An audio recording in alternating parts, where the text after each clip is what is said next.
Kenalkan, saya Faizal Hadi. Saya Aina Leki.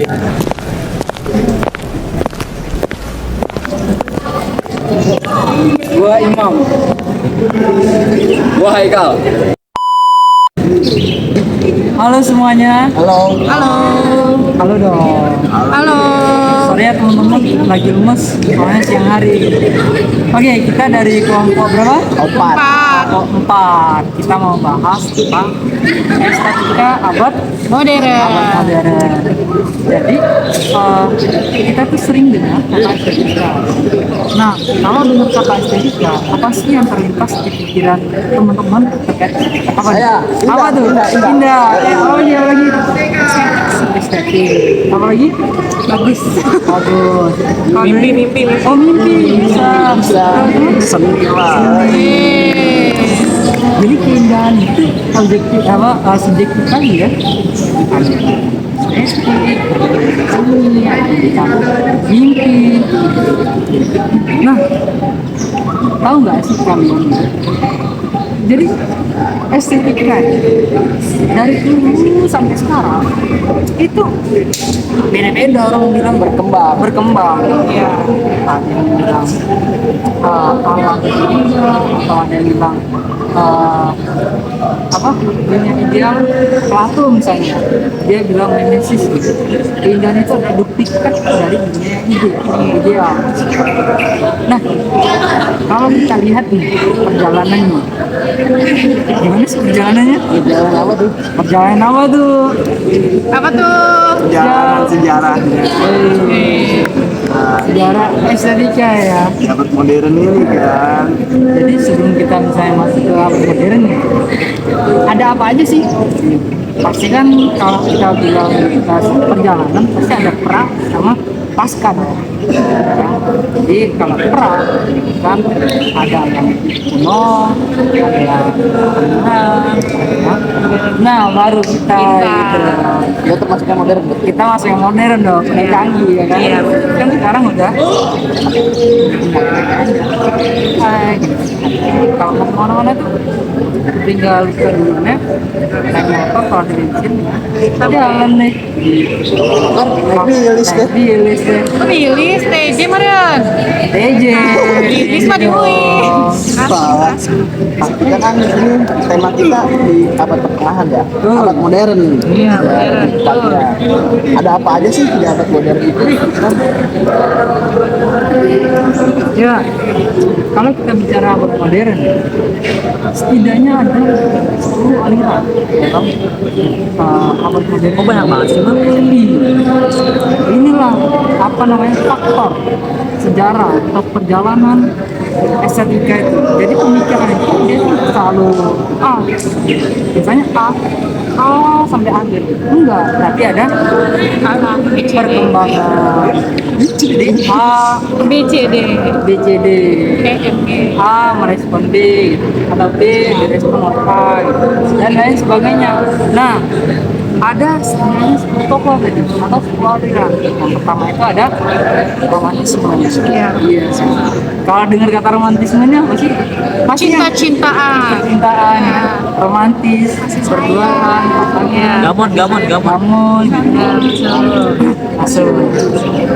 Ya, jadi romantisme itu bukan cuma soal pasangan, cinta, kasih sayang, gamon dan lain sebagainya.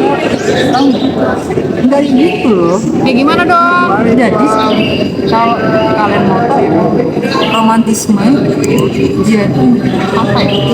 Menolak orang-orang yang berpikiran aslinya pelaku. Jadi dia enggak ini nih romantis berduaan, dengan jalan motor, makan bareng, enggak gitu. Terus yang kayak gimana? Jadi romantisme ini, tapi sebelum kita jadi gimana kita harus tahu dulu romantisme ini apa ya. Jadi romantisme dia muncul pada akhir abad banget kan. Nah, dia sebagai muncul itu reaksi terhadap hal. Nah, jadi karya-karya romantisme itu misalnya kayak fantasi atau pahlawan dan lain sebagainya. Dia juga menampilkan terkait alam yang hidup, alam yang megah. Bagus banget ya. Bagus banget. Jadi keinginan ada intervensi. Nah, disinilah dia pertama kali muncul sebagai bentuk subjektivitas. Ya, ya kalau keindahan itu tergantung pada subjek. Ya, subjektif banget. Nah ini pertama kali. Misalnya beragam kan, kehidupan mimpi, ada yang ignoran gitu, abstrak, ada yang kalau gitu misalnya perpaduan cahaya dan warna gitu. Nah, inilah bentuk dari subjektivitas. Habis itu kita masuk ke zamannya realisme. Jadi zamannya realisme ini dia lebih apa ya, menganggap kita itu nggak harus dikatakan sebagai fantasi gitu, nggak harus menyiapkan sesuatu yang punya heroik, tapi apa? Tapi kita apa ya, menyiapkan pada lukisan sesuatu yang realistis gitu kan. Maksudnya apa? Ya, lu gambar apa itu sebagaimana apa adanya. Misalnya Karena dia sesuai faktanya. sesuai fakta, tambah-tambahin ya kan. Iya. Kalau misalnya misalnya Faisal ini ganteng, ya nggak usah dibilang jelek gitu loh. Nah kalau di sini misalnya dia ngasih contoh ya, guru gitu ya, digambar ya guru itu perjuangan guru, pendidikan, tapi mereka juga ingin membawa kaum romantisme. Ya jangan sedikit aja lah, masa ini cantik lu gambarnya cantik gitu, ini nggak cantik lu gambar jadi cantik. What the hell man? What the fuck man? Kayak gitu loh seharusnya, realis saja ini sebagai apa adanya. Nah selanjutnya itu ada apa sih ya kan setelah realisme ini, kira-kira ada apa tuh? Nah, itu kan disinggung dengan realisme ya. Iya. Berarti kan realisme itu segimana adanya. Iya. Nah, itu masuk juga di aliran naturalisme. Natural Apa ya. tuh naturalisme? Kalau menurut gue ya, naturalisme itu hampir sama kayak realisme.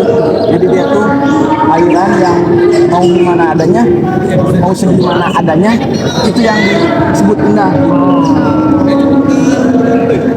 Aliran ini tuh yang berusaha menggambarkan alam atau seni nyata segimana adanya. Misalnya lu pada mau pada gambar gunung nih, gambar gunung gede, ya gambar gunung gede ya gambar gunung gede aja, dari tambah-tambahin, dari kurang-kurangin. Ini langsung dong ke realisme. Nah, sebenarnya masuk ada berkesinambungan ya. Tapi kayak ini tuh kayak natural banget, kayak bisa tambah-tambahin juga, nggak bisa dikurang-kurangin juga, segimana adanya. Ya mungkin selanjutnya tuh ada aliran seni dari impresionisme. Nah, apa sih itu? Apa sih? Itu Nah, kayak itu pada abad gitu.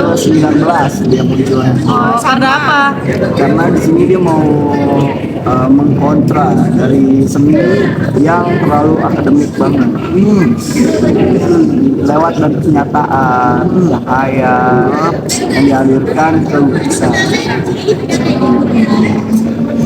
Ada contohnya nggak sih kalau begini? Nah, contohnya kayak kita melihat suatu objek gunungan, digambarkan di lukisan ini melalui cat-cat dari warna gitu. iya, itu warna-warna Warna. kanva gitu kan, untuk menciptakan berbagai bentuk yang persis, cuman dia ada corak-corak yang melibatkan beberapa cahaya, tekstur, jadi pemilihan warna dia lebih Lebih detail gitu ya. Ya, Karena betul dia sekali. ada cahaya-cahayanya juga ikut dimasukin, gak cuma objeknya. Berarti objek yang terlihat sama yang dilukiskan itu berbeda ya. Maksudnya itu ada penambahan gitu. Ya, di lukisannya berarti. Iya. Ya. Tidak sesuai fakta. Iya benar, ada pertambahan di situ dan juga ya menjadi ciri khas yang sangat penting bagi surrealisme. Berarti impresionisme itu dia nggak statis aja. Maksudnya dia nggak lah monoton lagi gitu, statis gitu. Maksudnya berubah gitu kan. Iya. Ya kayak misalnya nih tadi natural gimana? Natural tuh kayak segimana adanya. Segimana adanya. Rasional apa romantisme tadi juga. Tapi ya itu lebih romantis atau lebih ke heroik, Oh itu. memunculkan emosi ya kan. Atau realisme tadi. Itu gambar apa itu juga harus ada di situ sebagaimana apa adanya gitu. Oh gitu ya berarti impresionisme. Nah tapi setelah impresionisme ada apa sih sebenarnya? Nah, setelah impresionisme kan dia muncul di abad 19 ya. Ada aliran yang namanya itu ekspresionisme. Apa tuh? Yaitu muncul di akhir abad 19 menuju ke abad 20. Jadi aliran ekspresionisme ini aliran seni yang mengungkapkan emosi. Jadi Ekspresi dia ya. iya, jadi para seniman itu berekspresi ya lewat lukisan. Pada zaman itu kan emang udah masuk zaman modern ya, yang teknologi udah maju, industri udah maju, yang mana tuh dari kemajuan itu ya bikin kejayaan juga ya, tapi muncul juga rasa kecemasan, terus tekanan batin juga. Nah, jadi si ekspresionisme ini bentuk dari seniman dalam mengekspresikan lukisannya di dalam situ. Jadi lukisannya ini enggak harus apa ya simetris, tapi ya abstrak aja gitu, lukisan-lukisan warna-warna yang dimasukin di lukisan itu. Jadi orang melihat tuh bukan dari seberapa indah, tapi seberapa dalam emosi yang ada di dalam lukisan itu. Tapi apa sih yang membedakannya itu dengan tadi romantisme? Kan ini kan romantisme itu ada intervensi emosi ya. Iya. Dan apa yang ekspresionisme ada emosi juga. Nah yang bedanya apa tuh? Ya, bedanya tuh lebih ke apa yang dituangkan sih. Kalau ekspresionisme ini dia lebih ya nggak terlalu apa ya, nggak terlalu sesuai objeknya dalam menumpahkan di dalam lukisan itu. Sesuai objek, ya sesuai subjeknya, jadi sesuai yang melukisnya. Kayak dia melukiskan apa yang ada di dalam pikirannya, apa yang di dalam emosinya, dia tumpahin ke situ. Berarti objeknya itu bebas Bebas, dan bisa abstrak gitu bisa ya. abstrak aja. Tapi kalau ngomong terkait ekspresionisme tadi bukan apa 18 19 akhir masuk ke 20. berarti ini tuh ada intervensi ya apa namanya bukan yang pasar industri kebangkitan industri apa sih namanya Revolusi. revolusi industri Coklat. ada pengaruh itu ya berarti ya. Mungkin ya. Hah? Oh. Nah, tapi yang ini kan udah ekstremisme dan lain sebagainya. Nah setelah itu ada apa sih alirannya? Kan banyak nih alirannya, banyak banget sih ini. Tadi kan dibilang kan abad 19 akhir. Iya. Nah, di sini juga ada muncul nih. Muncul apa tuh? Ada muncul aliran juga di abad 20. 20 lah Ya, ya. 20 enggak, di abad 20 awal. Oh, Namanya aliran futurisme. futurisme. Jadi futurisme apa? Futurisme tuh ya future, masa depan kan. Nah, dimana kita sekarang tuh kita dilengkapi dengan teknologi-teknologi yang canggih. Ya. Nah, jadi aliran itu muncul pada awal abad 20. Aliran aliran ini tuh menekankan teknologi, kecepatan, dan kemajuan dari masa depan itu. Nah, contohnya kayak pernah nggak sih lihat kayak gedung-gedung mewah gitu? Itu ada kayak sinar-sinarnya, pada lampu-lampu bercorak-corak itu. Nah, itu disebut dari aliran futurisme karena dia menekankan teknologi kemajuan di masa depan. Iya, jadi makanya pernah dengar juga tuh ini futuristik banget. Futuristik Nah, banget. cocok masuk. estetik ya kan. Iya. Tapi gimana sih ininya tuh apa ya? Mereka ini pengen nyampein apa sih dari futuristik? Pengen nyampein teknologi yang canggih. Teknologi yang Ya, canggih. kan jadi si pelukisnya itu menempatkan dengan membuat lukisan itu dia menempatkan teknologi dan kemajuan. Contoh tokonya seperti siapa? Nah, contoh tokoh itu seperti Umberto Bocchino. Nah, kurang tahu juga tuh dari mana orangnya, dari mana asalnya ya. Tapi di sini tertera dari Umberto Bocchino.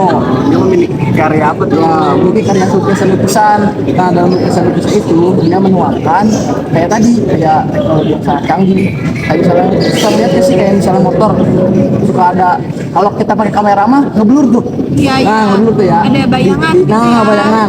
Kalau sama dia itu kalau dapat aliran itu dia kayak jelas banget, kayak motor kencang dulu guysnya. Cuman dijepret pakai kamera juga dia kencang.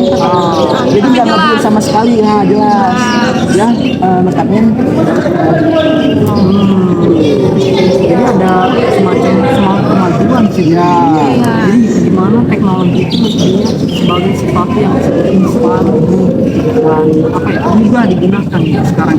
Karena tadi itu dia mengungkapkan semangat ya, semangat bagaimana perkembangan dunia. Terus mungkin ada aliran selanjutnya ya. aliran apa ya? Bukan sih? Iya, kayaknya. Iya, kubisme. Kubisme ini apa sih? Kalau dengar kubisme itu, kalau di Palembang, kubisme itu, ini loh kubis, tahu kalian daun kol awet sayur. Iya, kol. Pokoknya tuh kubis tuh kol. Kol tuh kubis. Kol kubis. Kol sayur kol. Iya. Aduh, kubis itu. tapi ini bukan tentang makanan. Bukan ya? Ini bukan tentang makanan. Tentang apa Berarti dong? tentang mainan. Salah juga. Ini adalah tentang aliran seni. Aliran. Ada yang namanya kubisme. Ah. Kalau bahasa kitanya ada bentuk yang bisa ngebentuk menjadi sebuah bentuk baru. Masuk nggak ke kalian nih? Masuk nih. Ada bentuk, Tinggi nih, tinggi ada nih. Nggak bentuk, nyampe nih. ada bentuk yang bisa ngebentuk menjadi sebuah bentuk baru. Contoh, gimana tuh? Sebelum ke contoh mungkin ke penjelasan dulu. Iya. Emang harus kayak gitu dong. Aliran ini tuh dipelopori oleh Pablo Picasso pada abad ke-19 awal. Aliran ini tuh kenyataan tuh terlalu kompleks kalau dilihat dari satu sudut pandang aja. Maka dari itu Pablo Picasso memecah satu sudut pandang ini menjadi beberapa sudut pandang yang menjadikan realitas menjadi satu. Makanya tadi balik lagi itu adalah kubisme yang dimana ada bentuk yang bisa ngebentuk menjadi sebuah bentuk baru. Jadi contoh kayak ini gabungan dari bentuk Gabungan. kotak-kotak ini disusun menjadi kayak lukisan manusia misalnya. Nah, tapi lebih simpelnya lagi adalah rumah. Kalau menurut kalian rumah itu apa sih? bangunan kayu kan ya? Kayaknya nih contohnya kayak miniatur gitu. Salah. Oh, salah. Lego. Tapi benar sih. Lego. Rumah itu nih, rumah kan adalah tembok. Tembok itu bentuk geometris kan. Kalau di satu terus yang genteng juga bentuknya kan ada piring ada bentuk geometrisnya. Kalau disatuin itu menjadi kubisme. Aliran kubisme adalah sebagian, contohnya adalah bagian dari rumah. Kayak makanya ada bentuk yang bisa ngebentuk sebuah bentuk baru. Maka dari itu adalah kayak ya udah kayak rumah itu kayak kotak terus ada segitiga di atas, nah jadi rumah. Makanya itu disebut aliran kubisme. Terlebih dari aliran kubisme ini juga ada satu aneh tuh nama dadaisme tuh apa sih sebetulnya? Dadaisme apa itu? Soalnya aliran kubisme dadaisme itu adalah aliran yang enggak mempersatukan kayak naturalisme, realisme, impresionisme, ekspresionisme, luar dari semua. Dadaisme itu apa sih? Apa sih nggak? Apa sih? Kalau dadaisme tuh ayam bagian dada biasanya. Bukan itu. Apa dada? Dada. Iya. Bukan. Dadaisme itu aliran yang muncul pada tahun 1916, di mana saat itu tuh dunia sedang mengalami kekacauan akibat terjadinya Perang Dunia Pertama. Ada perang nih. Iya, ada perang. Nah, itu muncul. iya muncul karena seharusnya yang mana pengetahuan itu jadi sesuatu yang buat menghalangi perpecahan belah, justru itu tuh malah jadi akibat terjadinya konflik. Nah, Salah paham nih kayaknya. iya. Paham kan? Nah makanya para seniman ini tuh menciptakan sebuah lukisan atau karya seni untuk mengekspresikan emosi mereka tersebut.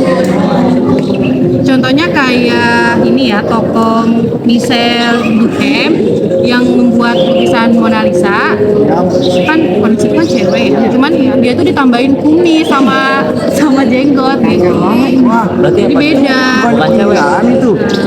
Penghinaan terhadap seni sebelumnya atau seperti apa itu? Oh, orang tahu sebenarnya lukisan kayak gitu yang ingin ditunjukkan oleh aliran dadaisme tersebut. Jadi kalau biasanya kan ya biasanya kan kalau lukisan itu kan teratur gitu bentuknya gitu kan. Nah kalau dadaisme itu enggak gitu. Jadi dia tuh tidak sesuai gitu. Tadi kayak contohnya nih, contoh kecil. Misalnya ada foto lukisan Haikal. Iya. Nah, kesel nih ke Haikal. Ah, coret-coret ah, pakai kumis. Temen-temen jenggot kayak gitu Nah. nggak mau, bukan kayak gitu. Jadi basic ini melihat kalau wah nggak bisa dibiarin nih, pengetahuan udah mati. Iya. Tapi kok perdamaian nggak ada gitu loh. Nah, muncullah tadi ada dadaisme itu bentuk dari ekspresi terhadap kemajuan teknologi yang bisa membuat kehancuran. Ya, yang harusnya mendamaikan malah Buat hancur. iya dengan hancur. Malah memperlembutkan. Ya, di dadaisme juga dia ternyata pakai ya. Bentuknya itu emang abstrak, terus apa namanya provokasi. Kalau tadi misalnya contohnya Mona Lisa itu kan berpikir tapi oleh dari kaum dadaisme malah dikasih kumis gitu kan, dikasih kumis, kasih jenggot gitu. Maksudnya apa gitu? Nah, maksudnya itu adalah bentuk perlawanan mereka.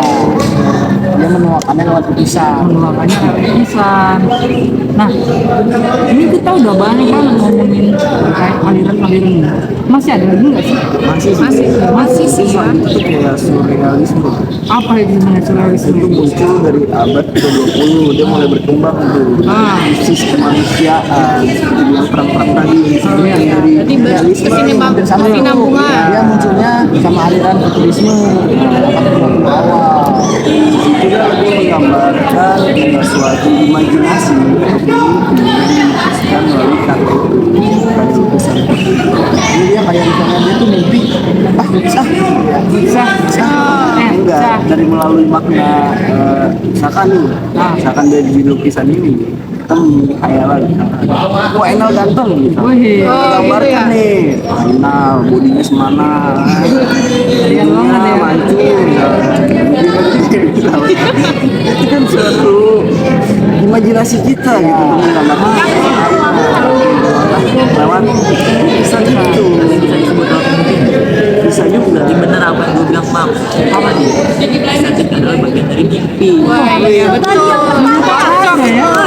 Berarti mimpi itu juga masuk ke dalam aliran. Katanya nih ya, mimpi itu jadi kita mimpi bangun langsung lupa kan. ya, Ya. juga. Nah, gimana nih kita melukiskan sesuatu yang di bawah alam bawah sadar kita? Nah lewat perasaan kita, mungkin kan nggak semua orang dong yang lupakan mimpinya. Mungkin ada orang juga yang menggambarkan mimpi ini sebagai makna gitu, ataupun kayak ciri-ciri kan banyak tuh orang-orang zaman dulu tuh. Ya wah mimpi ini, Ah ya, itu kan bakal diingatkan kalau di sini mungkin nih. Makanya kayak ada suatu mimpi, nah, mungkin dia bisa gambarkan lewat lukisan itu.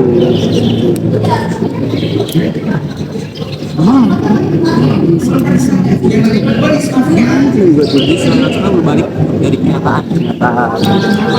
Sesuatu yang dipikir lagi, nggak realistis lagi. Dari kenyataan. Tapi bisa ngaco nggak sih surrealisme? Sebenarnya bisa aja, cuman kan ada kayak ini kan lebih balik lagi ya, di abad 20 itu kan banyak bahwa orang-orang kayak peperangan di perang dunia pertama kali kan, di situ muncullah kayak sisi kemanusiaan itu, dan dia untuk menggambarkan kayak itu pengen ini loh, ngerti gak sih? Nah, makanya digambarkan nih lewat lukisannya, gue tuh pengen damai gitu. Kenapa sih dunia ini perang dulu gitu? Kenapa dunia ini jahat banget sih sama? Makanya digambarkan nih lewat lukisan gitu. Keinginannya dia, hayalannya dia jadi satu tuh, seperti itu sih. Angan-angan juga gitu ya. Misal nih, kan sekarang itu kan yang kalau kita yang dengar dulu tuh apa Israel menguasai Palestina, kan banyak tuh orang kenapa nggak cinta damai? Nah, itulah gunanya surrealisme, melukis keindahan yang diinginkannya. Oh, berarti belum jadi kenyataan, Iya. masih di angan-angan. Berarti ya, mengharapkan dunia yang ideal dong. Iya. Tuh.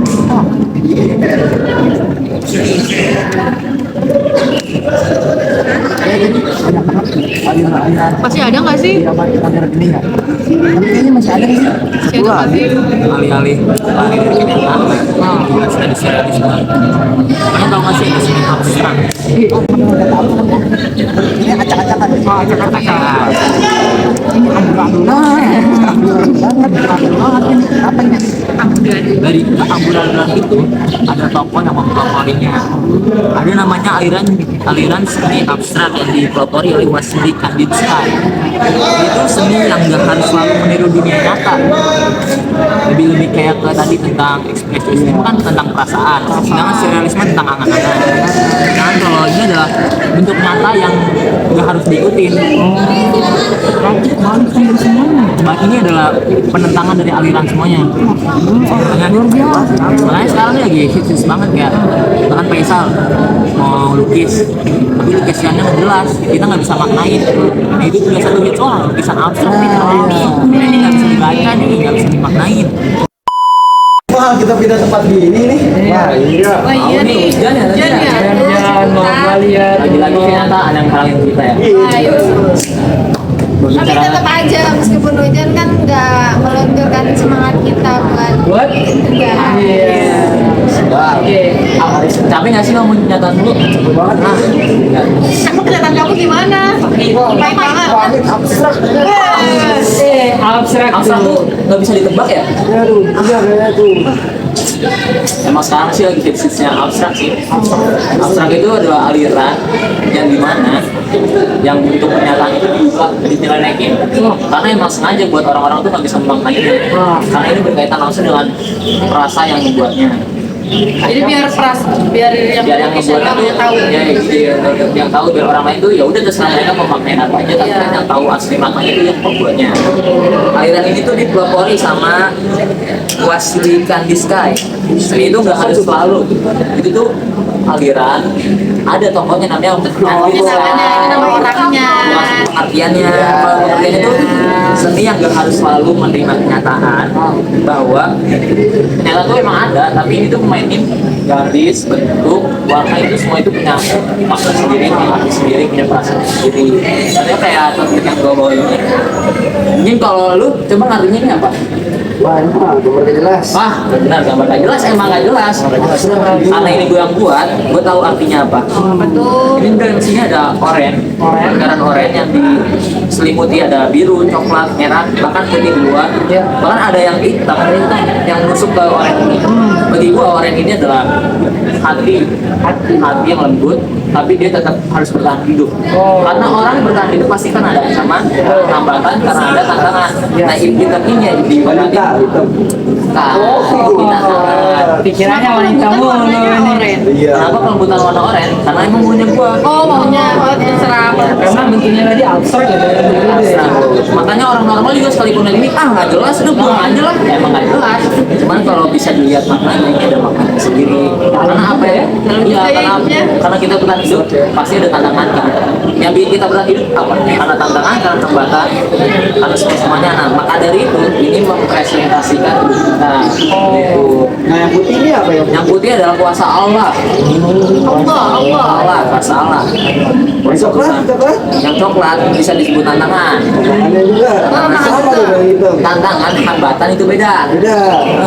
Kalau mau tahu, cari aja di Google. Ini kita lagi bahas Cari tahu sendiri. Maka dari itu abstrak pada tahun-tahun ini memang digencar-gencarnya buat dimainin karena emang orang-orang tuh pada suka abstrak. Jadi berkembangnya pada abad berapa tuh kira-kira? Abstrak berkembang ya pada tahun-tahun ini abad 19 menuju abad 20. Modern. Modern. Pokoknya dia aliran yang paling terakhir yang paling eksis. Yang menolak semua aliran. Menolak semua aliran. Iya. Berarti karena hidup tadi abstrak ya, makanya orang itu per individu gitu. Kalau kita lihat tadi itu, karena nggak semua orang itu bisa mengartikan keabstrakan itu. Luar biasa sebenarnya abstraknya dia. Tapi yang menarik apa sih dari abstrak ini? Yang menarik dari abstrak adalah permainan warna, bentuk, rasa, sama garis. Campuran. Maka dari itu nggak cuma dia kalau cuma hitam doang tanpa ada warna lain, tanpa ada bentuk lain yang nggak bisa disebut abstrak. Karena ya udah itu cuma warna hitam doang, cuma warna hitam nih. Kalau putih itu semua di teman satu termasuk abstrak. Itu luar termasuk abstrak. Itu kan ada maknanya sendiri. Coba tadi kita semua. Coba. Tengahnya titik satu. Titik-titik. Kita semua kayak ibarat kamu punya kelakuan dosa, kamu sering membuat dosa, tapi di balik dosa Kebaikan kamu cuma satu doang. enggak, bukan jahat. Kalau itu di balik dosa itu ada hati yang ingin kembali suci. Tinggal diri sendiri gitu.